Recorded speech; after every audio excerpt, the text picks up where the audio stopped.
Welcome back. I'm your cereal expert, Kevin Thorsness.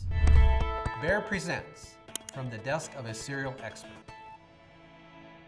Brad in South Dakota, I know that proper weed identification is important.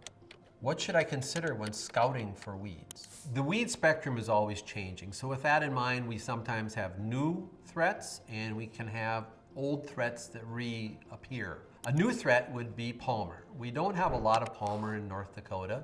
However, we have found it in a few locations and they're trying to eradicate it as they find it. An old threat that continues to be an everlasting threat, I'll call it, is resistance, weed resistance.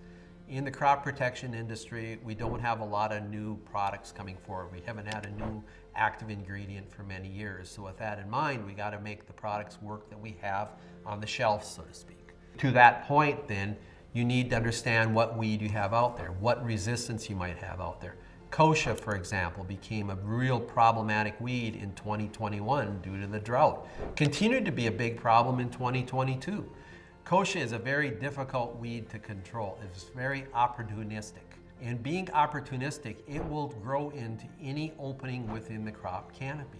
So that makes it more difficult to control. Now, if you picked a product that had a group 2 herbicide in it, for example, you would do a very poor job of controlling those kochia populations because most of the kochia population is group 2 resistant. Palmer is a major threat in a lot of areas throughout the U.S., palmer amaranth. It can come in a variety of ways. Hay, for example, if that hay is brought up from the south during a drought year where they have hay ditches and there could be palmer in the ditches. It could come in on custom harvest equipment. It can come in on tillage equipment that's purchased in an area that has a lot of palmer. It could also come in seed, contaminated seed that's used to plant maybe in a preventive plant situation.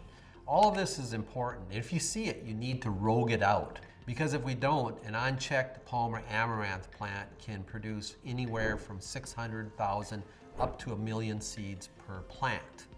Seeds are relatively small, or very small actually. So with that in mind, we need to be cognizant that they can hide in a lot of different spots on equipment and do as good a job as possible sterilizing any equipment as we're moving it in and out of palmer areas so that we don't have this problem get out of hand here like it has in some areas of the country.